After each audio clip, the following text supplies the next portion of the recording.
नमस्कार दोस्तों, इस वीडियो में हम बात करेंगे हरियाणा पुलिस का जो 2 नवंबर को इवनिंग शिफ्ट का क्वेश्चन पेपर पूछा गया था, उसमें मैथ और रीजनिंग में जो क्वेश्चन हमसे पूछे गए थे उनका सॉल्यूशन हम यहाँ पर करने वाले हैं। ठीक है, तो कंप्लीट सॉल्यूशन मैं आप लोगों को देने वाला हूँ। अगर कोई क्वेश्चन यहाँ पर रह गया है तो वो आपको कॉमेंट करके बताना है कि कौन सा क्वेश्चन यहाँ पर रह गया है। ठीक है, उसका सॉल्यूशन भी मैं आप लोगों को प्रोवाइड करवा दूंगा। पहला क्वेश्चन, पी क्यू का भाई है, ठीक है, आर क्यू की बहन है, पी आर से किस प्रकार संबंधित है। देखो, सबसे पहले बोला गया है पी है वो क्यू का भाई है, तो हमने बना दिया पी भाई है क्यू का। आगे बोला है आर क्यू की बहन है, और जो आर है ना वो बहन है किसकी, क्यू की। हमसे पूछा गया है पी आर से किस तरीके से रिलेटेड है, पी आर से किस तरीके से रिलेटेड है। देखो, पी क्या हुआ, क्यू का भाई है, और क्यू और आर क्या है, यानी कि आर है वो बहन है किसकी, क्यू की। तो ये तीनों आपस में क्या हुए, भाई बहन हुए। ठीक है, तो पी क्या है आर का, पी है भाई। ऑप्शन ए इसका क्या होगा, राइट आंसर। ठीक है, अगला क्वेश्चन देखो, रेट 1.6 प्रति किलोग्राम रुपए के गेहूं में रुपए 1.45 प्रति किलोग्राम के गेहूं को किस अनुपात में मिलाया जाए ताकि मिश्रण रुपए 1.54 प्रति किलोग्राम के लायक हो जाए। ठीक है, इसको हम डायरेक्ट एलिगेशन से कर लेते हैं। एलिगेशन से कैसे करेंगे, 1.6 इस साइड लिखा, 1.45 इस साइड लिखा, इन दोनों के बीच में कौन सा है, 1.54। इनका डिफरेंस ले लो। देखो, पॉइंट को रहने दो, इसको 60 मान लो। ठीक है, 60 से जब 54 घटाएंगे तो कितना बनेगा, 6। और इस साइड से जब 54 से 45 घटाएंगे तो कितना आ जाएगा, 9। 3 से काट दो, 3 तिया 9, 3 दूनी 6। ये हमारा आंसर है, यानी कि 3:2। ऑप्शन सी इसका क्या है, राइट आंसर। अगला क्वेश्चन देखो, यदि महीने की 5 तारीख को सोमवार पड़ता है तो 26 तारीख के 3 दिन बाद कौन सा दिन पड़ेगा। ठीक है, 5 तारीख को है सोमवार, तो अगला सोमवार कब आएगा, 7 दिन बाद। 7 ऐड कर दो, यानी कि 7 और 5 12। 12 तारीख को फिर से सोमवार आएगा। 12 से अगली बार 12 और 7 19, 19 को सोमवार, 19 और 7 कितना, 26। 26 को फिर से क्या आ जाएगा, सोमवार आ जाएगा। ठीक है, लेकिन यहाँ पर पूछा क्या गया है, 26 तारीख के 3 दिन बाद। अब 26 तारीख को सोमवार है तो अगले दिन मंगलवार, उससे अगले दिन बुधवार, और उससे अगले दिन क्या आएगा, बृहस्पतिवार। तो ये हमारा आंसर है, यानी कि ऑप्शन ए इसका क्या होगा, राइट आंसर। ठीक है, अगला देखो, टारगेट को कोड किया गया है इससे, और बिटकॉइन को हमें कोड करना है कि बिटकॉइन का कोड क्या आएगा। यहाँ पर क्या किया गया है, देखो, टी हमें पता है 20 पे आता है, ए आता है 1 पे, आर आता है 18 पे, जी आता है 7 पे, ई आता है 5 पे, और टी आता है 20 पे। अब इसको अरेंज कैसे किया गया है ये देख लो। अरेंज ऐसे किया गया है, जो सबसे बड़ा है ना उसको सबसे पहले लिखा गया है। 20 बड़ा है, ठीक है, 2 बार 20 है, दो बार लिख दिया। उसके बाद 18 लिख दिया, उसके बाद बड़ा कौन सा है 7, उसके बाद कौन सा है 5, और उसके बाद लास्ट में है 1। ऐसे हमें इसको करना है। बी आता है 2 पे, आई आता है 9 पे, टी आता है 20 पे, सी आता है 3 पे, ओ आता है 15 पे, आई आता है 9 पे, और एन आता है 14 पे। इनको भी क्या कर देंगे, डिसेंडिंग ऑर्डर में अरेंज कर देंगे, यानी कि घटते हुए क्रम में। सबसे बड़ा कौन सा है 20, उसके बाद कौन सा है 15, उसके बाद कौन सा है 14, उसके बाद 9, 9 2 बार है लिख दो, उसके बाद 3, और उसके बाद 2। ये वाला हमारा आंसर होगा। देखो कौन सा है, ऑप्शन सी, 20 15 14 9 9 3 2। ये हमारा आंसर है, ऑप्शन सी। अगला देखो, एक संख्या के 89% और उसी संख्या के 73% के बीच का अंतर 448 है। ठीक है, 89% माइनस 73%, ये हमें दे रखा है 448 के बराबर। इन दोनों का डिफरेंस कितना हो गया, देखो 9 से 3 गया 6 और 1। 16% किसके बराबर दे रखा है, 448। 1% किसके बराबर आ जाएगा, 448 बटे 16, 16 से काटो, 16 दूनी 32। ठीक है, कितना बच गया, ये बच गया 12। 16 16 128। 1% की वैल्यू आ गई 28, तो 100%, यानी कि वो संख्या कितनी होगी, 28 इंटू 100, 2800। ठीक है, वो पूरी संख्या कितनी थी, 2800। अब उस संख्या का 49% निकालना है, तो 2800 का 49% निकाल लो। 2 जीरो से 2 जीरो कैंसिल। अब देखो, इकाई का अंक क्या आएगा, 9 8 72, 2 आएगा। 2 किसी में है, सिर्फ एक में है, ऑप्शन सी में। ठीक है, जब आप इसको 28 से 49 की मल्टीप्लाई करोगे तो ये बनेगा 1372। चेक कर लेना। ठीक है, अगला क्वेश्चन। अगला क्वेश्चन देखो, कथन दिया गया है, कुछ कथन परिच्छेद है। ठीक है, कुछ जो कथन है ना, कथन को मैं कैसे वो कर रहा हूं। ठीक है, कुछ कथन क्या है, परिच्छेद है। परिच्छेद के लिए मैंने पी से डिनोट कर दिया। आगे है, कुछ कहानियां परिच्छेद नहीं है। कहानियां कहाँ है, कहानियां हैं यहां पर। कुछ कहानियां क्या नहीं है, परिच्छेद नहीं है कुछ। ठीक है, कुछ हो सकती हैं, इसका मतलब है। आगे देखो निष्कर्ष क्या है, कोई कहानी परिच्छेद नहीं है। क्या कोई भी कहानी परिच्छेद नहीं है? ये वाला गलत हो गया। क्यों? क्योंकि उसने सिर्फ ये बोला है कि कुछ कहानियां परिच्छेद नहीं है, उसने ये नहीं बोला है कि सभी कहानियां परिच्छेद नहीं है। ठीक है, यानी कि कुछ कहानियां परिच्छेद हो सकती हैं। तो पहले वाला तो हो गया रोंग। दूसरा देखो, कुछ कथन कहानी नहीं है। कथन कहां पर है? कथन है ये वाला, और कहानी है यहाँ पर। क्या कथन और कहानी के बीच में कहीं पर कुछ रिलेशन दिया था? नहीं दिया था, यानी कि डेफिनेट इसके बारे में कुछ बता नहीं सकते, यानी कि सेकंड वाला भी रोंग हो गया। तो इसका आंसर क्या आएगा? इसका आंसर आएगा ऑप्शन ए, कोई निष्कर्ष अनुसरण नहीं करता है। ठीक है, अगला क्वेश्चन देखो, निम्नलिखित श्रृंखला में लुप्त पद को ज्ञात कीजिए। लुप्त पद यहां पर निकालना है। 8, 24, 72, 216। डायरेक्ट हम देख पा रहे हैं, 8 का 3 से मल्टीप्लाई किया 24, 24 दिया 72, 72 दिया 216, तो यहाँ पर भी 3 से मल्टीप्लाई कर देंगे तो कितना आ जाएगा? 16 3 48 और 3 दूनी 6, 648। ऑप्शन बी क्या हो गया? Right answer. ठीक है, अगला देखो, यदि ओ एक साथ नहीं आते हैं, यदि दो ओ एक साथ नहीं आते हैं तो सैलून शब्द के अक्षरों की व्यवस्था की संख्या क्या है? ठीक है, आप लोगों ने परम्यूटेशन और कॉम्बिनेशन पढ़ा होगा, तो ये क्वेश्चन कौन सा है? परम्यूटेशन का। ठीक है, इसको हम कैसे लिखते हैं? 6 फैक्टोरियल। अब दो कितने जो रिपीट हुए हैं ना वो देख लो, रिपीट सिर्फ ओ हुए हैं, कितनी बार? 2 बार, तो इसको 2 से डिवाइड कर देंगे फैक्टर। अब देखो इसको कैसे करते हैं, 6 5 4 3 2, और यहाँ पर 2 है तो 2 से 2 कैंसिल हो गया, ये कितना आ जाएगा? 6 पंजा 30, 30 चौक 120। ठीक है, और 120 दिए 360, 360 तो ये आ गया। लेकिन यहाँ पर बोला गया था कि दो ओ एक साथ नहीं आने चाहिए। ठीक है, इसके लिए क्या करना पड़ेगा? जो दो ओ एक साथ है ना उसको निकाल लो और उसमें से कंप्लीट से माइनस कर दो। ठीक है, तो वो कितना आ जाएगा? दो ओ एक साथ आने के बाद ये कितने बचेंगे? 1 2 3 4 और 5, क्योंकि दो ओ को हमने एक ही मान लिया है। ठीक है, तो 5 फैक्टोरियल निकाल लो, 5 फैक्टोरियल 5 4 3 2 और 1, 5 चौक 20, 20 या 60, 60 दूनी 120। ठीक है, अब ये 120 इससे से घटा दो, 360 से जब 120 माइनस कर देंगे तो कितना आ जाएगा? 240। तो इसका आंसर आएगा 240, ऑप्शन ए। ठीक है, अगला क्वेश्चन देखो, एक्स स्क्वेयर, ये थोड़ा सा साफ नहीं है, मैं लिख देता हूँ, x square minus x minus 12, और यहाँ पर है x square minus m x minus का 8। इसमें जो एचसीएफ दिया गया है, महत्तम समापवर्तक जो दिया गया है वो क्या है? x माइनस 4 है। ठीक है, तो सबसे पहले तो इसके फैक्टर बना लो। ये बिल्कुल सिंपल सी इक्वेशन है, x square minus x minus 12। इसको हम लिख सकते हैं x square minus 4x plus 3x minus 12, लिख सकते हैं ना। इसमें से कॉमन ले लो, कॉमन क्या लोगे? इनमें से x कॉमन आ गया तो अंदर बच गया x माइनस 4। यहाँ से हम 3 कॉमन ले सकते हैं तो यहाँ पर आ गया x माइनस 4। तो दो फैक्टर हो गए, कौन कौन से? एक तो x plus 3 into x minus 4। ठीक है, इस वाले के same x square minus m x minus 8। देखो x माइनस 4 यहाँ पर आ रहा है, x माइनस 4 इसमें भी होना चाहिए, तभी तो HCF निकलेगा। अब m की जो वैल्यू आएगी वो हमें बतानी है कि यहाँ पर क्या आएगी। m की हमें पुट करके देखनी पड़ेगी। ठीक है, अगर m की यहाँ पर हम ये ऑप्शन ए 2 पुट करके देखते हैं। ठीक है, m की जगह मैंने क्या रख दिया? 2 रख दिया। इसके फैक्टर बनाओ, इसको हम क्या लिख सकते हैं? एक्स स्क्वेयर माइनस का क्या लिख सकते हैं? 4x, और प्लस का 2x लिख सकते हैं, माइनस का 8। देखो 4 दूनी 8 बन रहा है, यहाँ से x कॉमन ले लो, x माइनस 4 बच गया, और प्लस का 2 ले लो, यहाँ पर x माइनस 4 बच गया।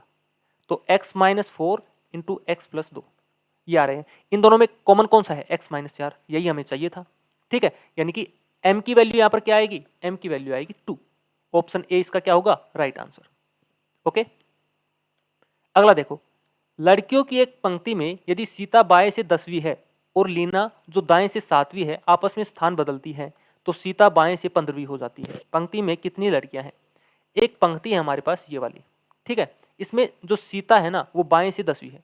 बाएं तरफ से इस साइड से मान लेते हैं ये यहाँ पर सीता बैठी है, कौन से नंबर पे? 10वें नंबर पे। और दाएं साइड से लीना, इस साइड से लीना बैठी है, मान लेते हैं यहाँ पर बैठी है लीना, कौन से नंबर पे? 7वें नंबर पे। जब वो आपस में अपना स्थान बदलती है, यानी कि सीता की जगह कौन आ गई? लीना, और लीना की जगह आ गई सीता, तो सीता बाएं से 15वें स्थान पे हो जाती है। अब जो सीता है वो बाएं से 15वें स्थान पे हो गई। ठीक है, तो यहाँ तक टोटल कितने हो गए? 15, और यहाँ तक कितने थे? 7 थे। ऐड कर दो, 15 और 7 22। लेकिन यहाँ पर जो सीता है वो 2 बार काउंट हुई है, इसलिए 1 माइनस कर देंगे, कितना आ जाएगा? 21।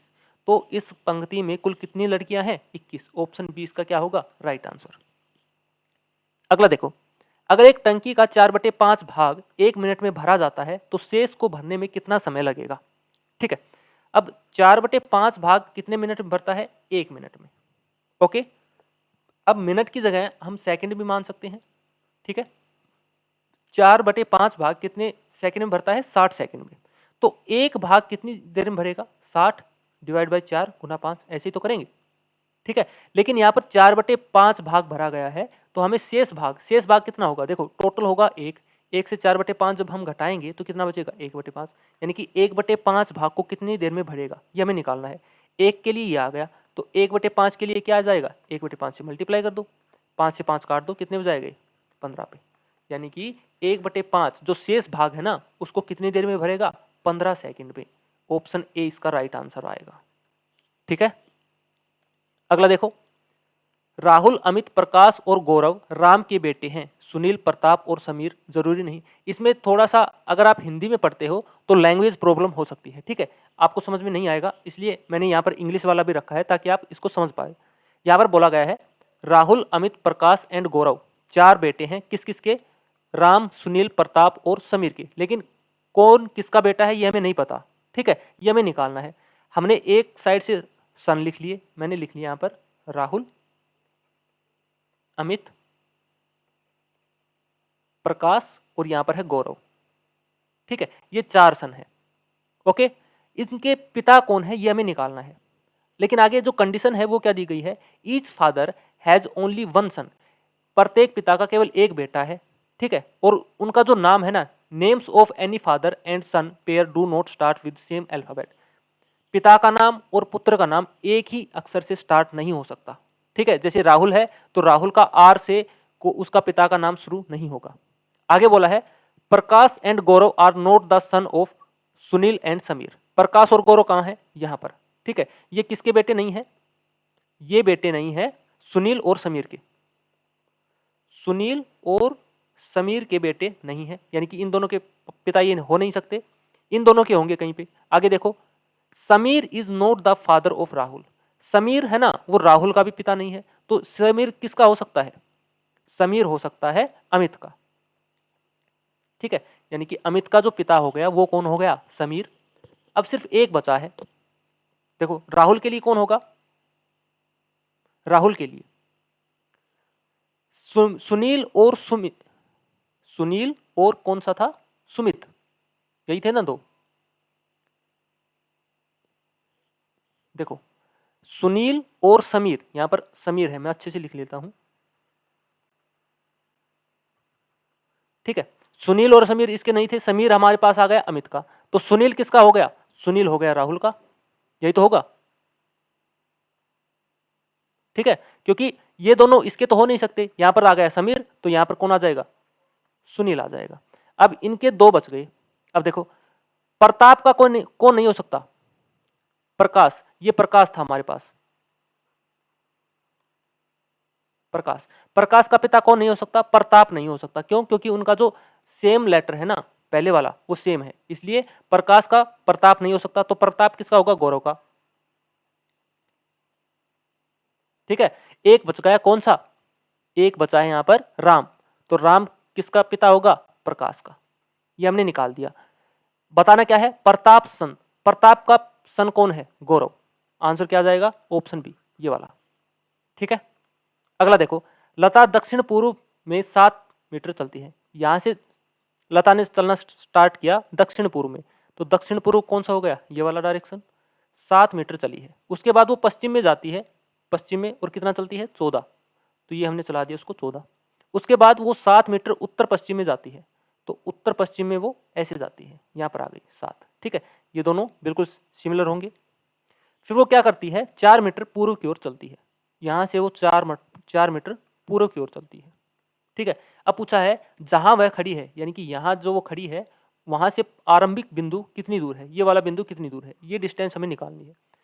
तो ये डिस्टेंस टोटल कितनी है, 14, 14 से 4 घटा देंगे, ये कितनी बच जाएगी, 10। तो आंसर कौन सा आ गया, ऑप्शन ए, ये वाला। ठीक है, यहाँ पर देखो 6, 8, 12, 10, 2, 5, 15, 4 और यहाँ पर क्वेश्चन मार्क है, ये बताना है क्या आएगा। ठीक है, यहाँ पर देखो 6 और 8 से 12 कैसे बन सकता है, 6 का हाफ, 6 को डिवाइड किया 2 से कितना बना 3, 8 को डिवाइड किया 2 से कितना बना 4, इन दोनों की मल्टीप्लाई कर दी 12 आ गया। सेम यहाँ पर देखो 10 का हाफ 5 और 2 का हाफ 1, 5 गुना 1 5 बन गया। अब 15 का हाफ 15/2 और 4 का हाफ 2, इन दोनों की मल्टीप्लाई कर दो, 2 से 2 कट जाएगा, कितना आ गया 15। तो आंसर कौन सा आएगा, ऑप्शन ए ये वाला। ठीक है, अगला देखो, इसमें भी अगर आप हिंदी में पढ़ते हो तो इसमें दिक्कत आएगी, इसलिए मैंने इसके साथ में इंग्लिश में रखा है। ठीक है, क्योंकि यहाँ पर कूट भाषा में प्रयोग में कूट क्या है, अभी यहाँ पर इसने हिंदी ही बना दिया, लेकिन हमें निकालना किस में है, क्यूट, किसका निकालना है, देखो इंग्लिश में दे रखा है यूज ऑफ, यूज का कोड हमें बताना है, तो यूज को इसने हिंदी में बना दिया, इसलिए आप यहाँ पर कंफ्यूज हो गए होगे। तो इसको इंग्लिश में देख लो, पहली ये वाली स्टेटमेंट है, दूसरी ये वाली और तीसरी ये वाली। हमें बताना है यूज का जो कोड है वो हम कौन कौन से निकाल सकते हैं, कौन सी स्टेटमेंट से हम निकाल सकते हैं। क्या पहले स्टेटमेंट में यूज है कहीं पे, वाटर इज क्लीन नहीं है, दूसरी स्टेटमेंट में मिल्क इज वाइट नहीं है, तीसरी स्टेटमेंट में क्या दे रखा है, यूज क्लीन वाटर। अब देखो यूज है तीसरी में, तो तीसरी तो नेसेसरी हो ही गई, तीसरी तो होगी। अब क्लीन वाटर कौन सी में है, क्लीन वाटर, वाटर क्लीन, ये वाला देखो। ठीक है, तो इसके लिए हम क्या निकाल सकते हैं, पहला और तीसरा, ऑप्शन ए इसका क्या आएगा, राइट आंसर। पहले और तीसरे से हम यूज का कोड आसानी से निकाल सकते हैं। ठीक है, ये इसका आंसर होगा। अगला देखो, 50 को 2 भागों में इस प्रकार विभाजित किया जाता है कि उनके व्युत्क्रमों का योग 1/12 है, तो 2 भाग इस प्रकार है। इनको हम डायरेक्ट ऑप्शन से उठा लेंगे। ठीक है, मान लो हमने उठाया 20 और 30, जब इन दोनों का ऐड करेंगे तो कितना आ रहा है, 50, 50 आना चाहिए। ठीक है, जब इनका व्युत्क्रम करेंगे यानी कि 1/20 प्लस 1/30, इन दोनों को जोड़ेंगे तो 1/12 आना चाहिए। इनका एलसीएम कितना आ गया 60, 20 या 60 प्लस 30 दूनी 60, तो 5/60 आ गया ना, 5 से काटो कितने हो जाएगा 12 पे, तो 1/12 आ गया। तो हमारा आंसर कौन सा होगा, ऑप्शन बी ये वाला। ठीक है, अगला देखो, निम्नलिखित श्रृंखला में कितने 5 हैं जिनके तुरंत बाद 3 परंतु तुरंत पहले 7 नहीं है। सबसे पहले 5 देखने हैं, क्या ये 5 हमें काउंट करना है। देखो इसके तुरंत बाद तो क्या होना चाहिए 3, लेकिन तुरंत पहले 7 नहीं है, यानी कि एक तो ये हो गया पेयर, दूसरा 5 ये वाला, उसके तुरंत बाद 3 तो है लेकिन 7 नहीं है, ये वाला भी हो गया 2 पेयर। उसके बाद ये वाला, इसके तुरंत बाद 3 नहीं है, इसको काउंट नहीं करेंगे। इस 5 को, इसके बाद तुरंत 3 नहीं है, इसको भी नहीं करेंगे। फिर से 5 के चलो, 5 के तुरंत बाद 3 है नहीं है, इस वाले 5 के तुरंत बाद 3 है लेकिन उसके तुरंत पहले 7 भी है, ये वाला भी काउंट नहीं होगा। इस वाले 5 को काउंट करेंगे, 3 तो है 7 नहीं है, यानी कि एक ये हो गया।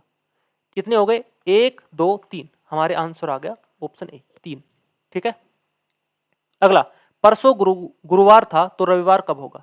परसों गुरुवार था यानी कि बृहस्पतिवार था, तो पिछले कल क्या हुआ शुक्रवार, आज हो गया शनिवार, आज कौन सा दिन हो गया शनिवार, तो रविवार कब होगा, कल होगा, आने वाले कल में, तो ऑप्शन ए इसका क्या होगा, राइट आंसर।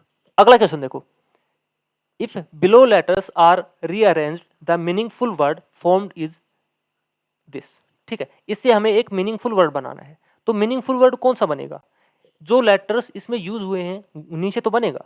ठीक है, इनमें जो लेटर यूज हुए हैं उनसे ए वाला ऑप्शन बनेगा। देखो और तो बन ही नहीं सकते क्योंकि उनमें अलग से एक्स्ट्रा जो लेटर्स हैं वो जोड़े गए हैं, तो एक्स्ट्रा लेटर तो ले नहीं सकते, इन सभी को अरेंज करके ये वाला बनेगा ऑप्शन ए।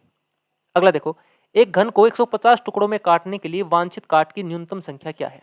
वांछित काट कितने करने चाहिए, सेम क्वेश्चन हमसे पूछा गया था कब, जो मॉर्निंग शिफ्ट थी उसमें। ठीक है, 31 अक्टूबर का जो मॉर्निंग शिफ्ट का पेपर था उसमें बिल्कुल सेम क्वेश्चन था। उसमें क्वेश्चन क्या था, उसमें बोला गया था कि 13 जो घन है उनको जो कट किया जाता है तो उसमें टुकड़े कितने बनेंगे, वो उसका आंसर था 150। अब उसी क्वेश्चन को घुमा के उसने क्या कर दिया है, 150 से कितने बनेंगे, तो 150 का कितना बनेगा 13, ऑप्शन सी आएगा। ठीक है, बाकी मैं बता देता हूँ कैसे निकालते हैं। 13 को टुकड़ों में अलग अलग कर लो, 4 4 5, देखो 5 और 4 9, 9 और 4 13, एक एक बढ़ा दो, 5 5 6, इनकी मल्टीप्लाई करो 150 आ जाएगा। ठीक है, तो इसका आंसर क्या आएगा, ऑप्शन सी 13। अगला देखो, कितने बजे 8 और 9 बजे के बीच में एक घड़ी में मिनट और घंटे वाली सुई के बीच का कोण 80 होगा। अब घंटे की सुई और मिनट की सुई, उन दोनों के बीच का जो एंगल निकालते हैं, कोण निकालते हैं, उसका फॉर्मूला होता है क्या, 30h - 11/2m मोड।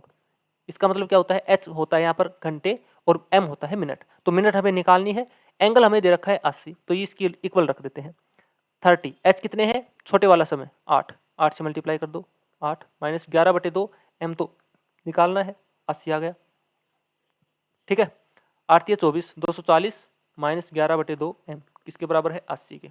तो माइनस 11/2 एम किसके बराबर आ जाएगा, 80 माइनस 240। अब 240 से जब 80 घटाएंगे तो कितना बचेगा, 160, वो किसका, माइनस का, तो माइनस का 160 लिख सकते हैं। एम किसके बराबर आ जाएगा, माइनस माइनस प्लस कर दो, एम आ जाएगा 160 गुना 2/11, यानी कि 320/11। 11 से काटो, 11 दूनी 22, 10 बच गया, 11 9 99, 1/11। ठीक है, 8:29 सही 1/11 पर उन दोनों घंटे की सुई और घड़ी की सुई, सॉरी घंटे की सुई और मिनट की सुई के बीच का जो एंगल होगा वो कितना होगा, 80 डिग्री। ठीक है, आंसर कितना आएगा, ऑप्शन सी। तो ये क्वेश्चन थे आज के। ठीक है, तो आज के सेशन को यहीं समाप्त करते हैं। अगर और क्वेश्चंस हैं और या अगर कोई डाउट है तो आप कमेंट करके पूछ सकते हैं। तो आज के लिए इतना ही, थैंक यू।